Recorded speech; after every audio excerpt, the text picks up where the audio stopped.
Hello everyone, and welcome back to Sonic Adventure on the SEGA Dreamcast. I am One yet again, and today now it's time to tackle Big the Cat's storyline of the game, and this is basically the storyline where loads of people, not so much either love or hate, most people hate this storyline, but I'll talk more about that as we get into the nitty-gritty of it.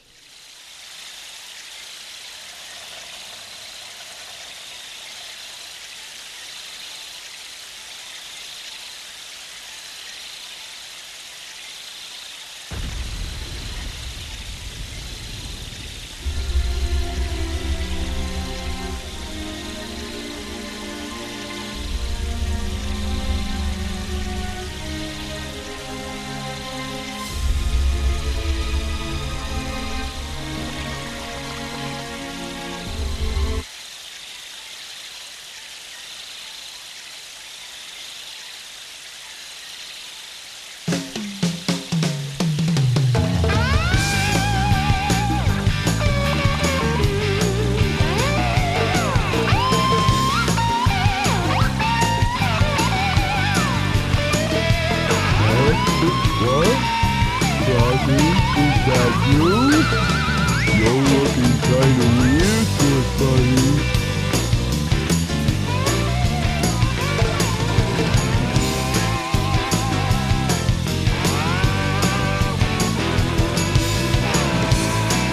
What's up with the tail?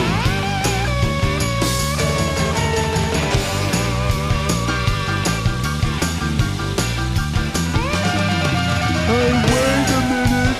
You swallowed my lucky charm! Come back here! What's wrong with you?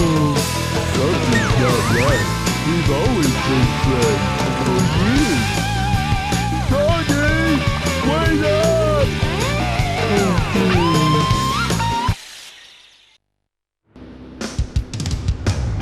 Yoo-hoo, Froggy! Come out, wherever you are.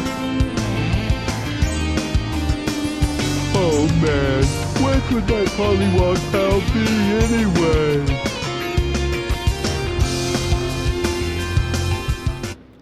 So here we are, now we're back in Station Square following Big the Cat, and as you can quite easily tell, Big the Cat isn't your traditional Sonic character. He doesn't move fast or anything like that, and Eggman! Huh, what do you know?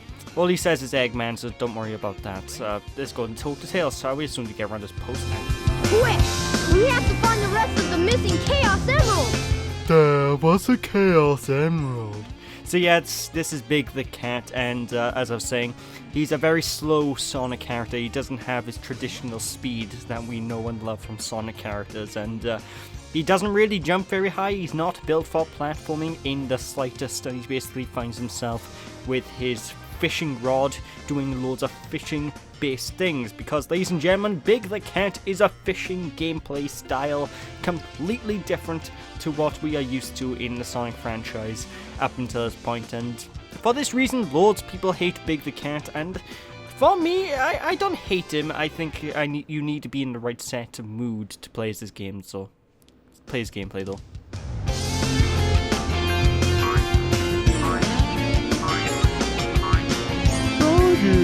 There you are.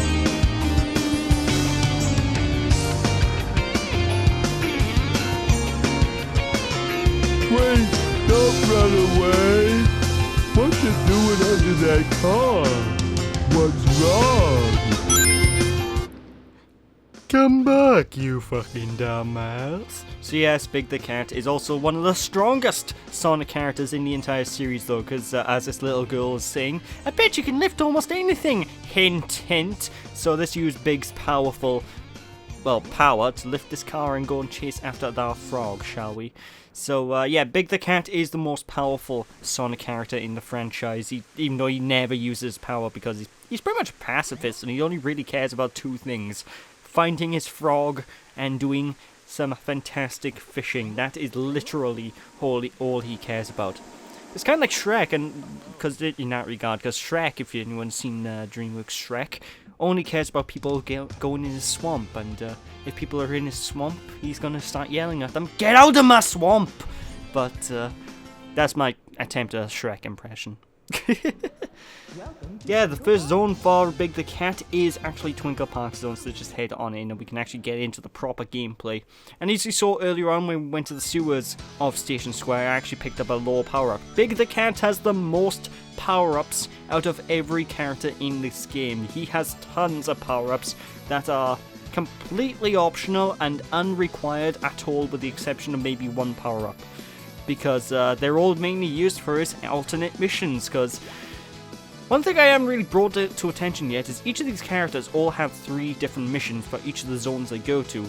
A mission A, a mission B, and a mission C. Mission C is the basic do the main objective, and mission B is usually do the main objective with 50 rings, and mission A is usually do it within a timer limit.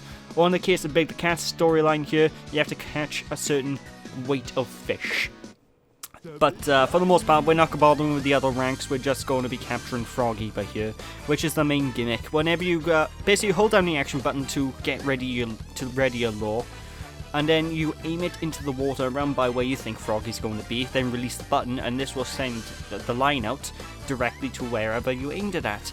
And while the line is actually in the water, you can then start tilting it left and right using the analog stick, and in order to try and get Froggy's attention. And when Froggy or whatever other fish grabs onto it, press down in the analog stick to hook the lure, in which case you will be able to quite easily reel them in. Now when you are reeling in the fish and whatnot, you'll see this little gauge at the right of the screen, you can actually see it right now, that will increase. If that gauge goes to maximum, you will lose a life, because your line will snap and you have to get a new one, which is not cool, you know, ladies and gentlemen. Not cool indeed.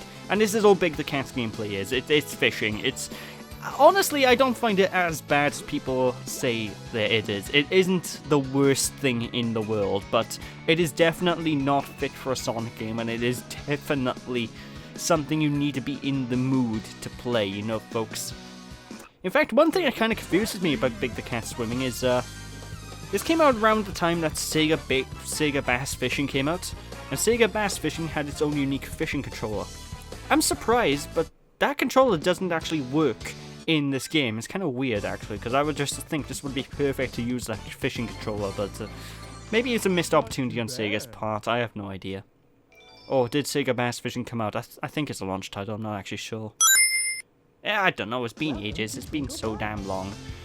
But this is generally all of Big's gameplay. You know, we're going from point A to point B, fishing for our frog friend. By the way, Big the Cat also... Not Big the Cat. Froggy apparently also just got away from us, so we need to go to the next zone yet again. Like, as that guy just said, he got startled by the frog. And of course, as you can probably guess, the next zone is Ice Cap Zone. And Ice Cap Zone is... It's probably one of Big the Cat's weakest areas if you're getting the power-ups. Because to get the power-ups, you need to do platforming. Big the Cat is not built for platforming. He is not a platforming character. So doing even the basic platforming tasks of Big the Cat is very, very stressful. It is not something I want to do in my life. It's not something I want to do in my time. I just want to sit down and fish frogs, god damn it. Can't you just give me that? All I want is Froggy. And I think lots of people actually think Big the Cat's meant to be a retarded character in the Sonic universe. I don't think that's the case, but I don't know actually. With Sega, they might have gone that route after John St. John gave him this voice. Yeah, John St. John voices Big the Cat, and if anyone knows their gaming and voice acting, John St. John is more commonly known as the voice of Duke Nukem. Blow it out your ass. Ooh, so antagonistic. Yeah, Duke Nukem, the same guy who rips off aliens' heads and shits down their neck, is Big the Cat. That's an image for you, isn't it? It's kind of like that thing where the voice of Eeyore from Winnie the Pooh was also Optimus Prime from Transformers. My mind was blown when I found that out. I couldn't believe it. But hey, mandatory power-up time. You've discovered the life belt. It keeps you afloat when you're in water. To swim underwater, press the jump button when afloat. There was a jump button. Ah, God. I love the cat though. I love his character, I love his personality, and I find it really weird that oh God, look how fast he accelerates up those ladders. That's insane. But I find it kind of weird that out of all the characters, Big the Cat is the Sonic character that decides to learn to swim first, because he's a cat. Cats traditionally don't like water. This just surprises me. It's like, why would they give them the swimming power to Big? I know I'm being very, very, very picky here, but come on.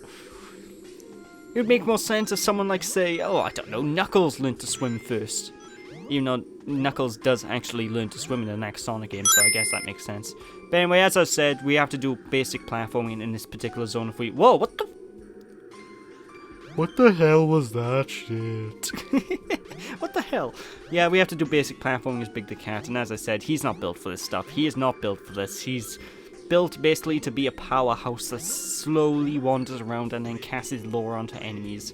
And he does have a basic lore attack. He can actually do a basic attack on enemies, which will destroy them if you really want to play as Big and destroy enemies. By just tapping the action button instead of holding it down, Big will just swing and sort of go, get away towards any bandits that are in the area, which, you know, I never really use because there's not much point to it. I do show it off in the LP, but it exists. That's all I'm really getting at here. But, the only problem I have with Big the Cat in Ice Cap Zone in particular, apart from going through this area, which is completely optional by the way, you do not need to go down here to get this power up. I'm on again just to show off it exists. And I'm actually going to cut back to the main starting point. The big issue with Big the Cat in this zone is the platforming, you know, folks, and the music isn't exactly the best in this part of Ice Cap Zone. I've never been too fond of this Ice Cap theme. But one thing I do kind of like is later on down the line in one particular zone, Big actually does get his own musical remix of well, not even a remix, just a full-blown new musical piece later down the line for one zone that we've already been to. And it is a bitchin' track. I'll talk about that when I get to it, because that zone is just, oh, makes me feel all tingly inside. But what I find is, a lot of people actually argue that the fish aren't very responsive when it comes to Big's fishing. You know, they don't usually go to your lure all that quickly. And I don't find that to be the case. I always find that whenever I'm shaking the lure randomly, if I'm within the general vicinity of the frog or whatever, and if he's on screen, I can generally pick him up without much issues. You know, there he is. No, I don't want the big shark. I don't want the piranha. Get away, piranha. I want the frog. Come here, frog. Come on. Come on. See, they tend to home in to the lure very quickly, you know, folks. So it's not a very time-consuming game. It's a very easy and quick game mode to play through. And in fact, Big the Cat's story is actually, if you know what you're doing, the shortest storyline of the game. If you don't know what you're doing, it can take you a bloody age and a half, but I know what I'm doing, fortunately. Why do I know what I'm doing? I read the instruction book. Like, I'm convinced everyone who did not know how to play as Big the Cat back in the day, because loads of people seem to find his gameplay ultra difficult. They didn't read the instruction book, because the instruction book tells you exactly how to play the Big's gameplay properly, and I used to love reading the instruction books all the time when I was a kid, so I don't know, maybe I'm an outlier with that. I missed instruction manuals.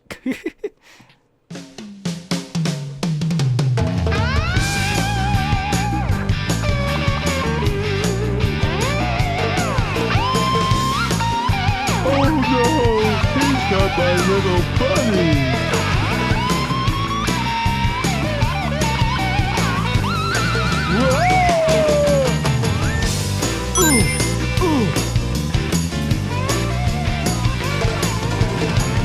Glad I found you!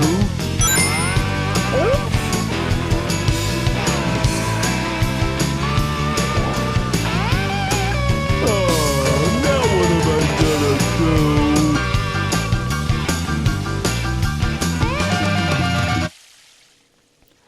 You dropped him, you fucking idiot. Sorry, if I had only held on tighter. Sorry, if only I had on tied up. Shut up, Tails, you pleb. But anyway, we could go on straight after the frog right away, but first things first, I want to head on back into the Mystic Ruins jungle that has opened up to us.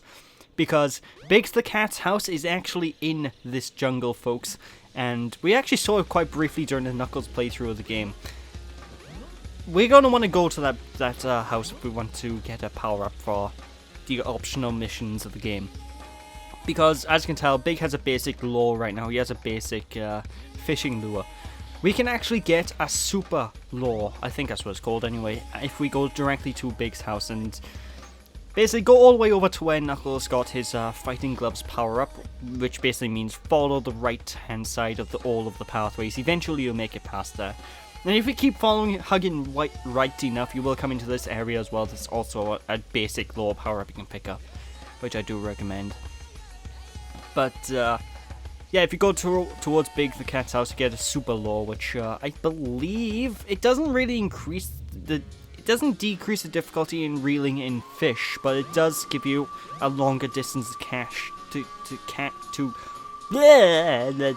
words to throw your lure from, so you can actually chuck your lure from further away and fish from further away, which is handy, I guess. I never really use it, so just pick up his bed and Bob is your uncle, and just get out of your bed. Just lob it into someone's face. It's the power rod.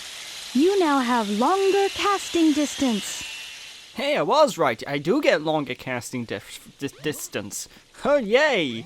Yay! Yay! We don't really make use of that too much, and I really want to bring this up. Why is it that Big the Cat is the fastest character on these ladders?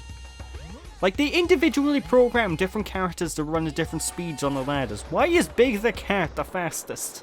He's the slowest running speed, is the slowest everything, but no, when he comes to a ladder, he's fucking God. Maybe it has something to do with his arm muscles. Maybe his arm muscles are able to make him speed up on the ladder. Maybe that's the mentality they're going for. Like, the stronger their arms, the quicker they are. I don't know. But no, that wouldn't really make sense, because Gamma, the robot that we're going to be doing this as the last story, he's a robot. He has hydraulic-powered arms. He should be the quickest if that's the case. I don't know. It's kind of glitchy as well if you go into first person inside the actual train. But I do kind of like the detail. They had little seats and whatnot on the train on the inside if you do want to go in first person. That's kind of a nice little touch. But anyway, this is it for this part. So thank you all for watching. Hope you all enjoyed. Don't be sheepish, people. And I'll catch you all next time as we continue on with the rest of Big Story and actually Baked Big Story. Yeah, Big Story is only 2 parts long. He's a really short part of the game. So thank you all for watching. Hope you all enjoyed. Don't be sheepish, people. And I'll catch you all then. Bye!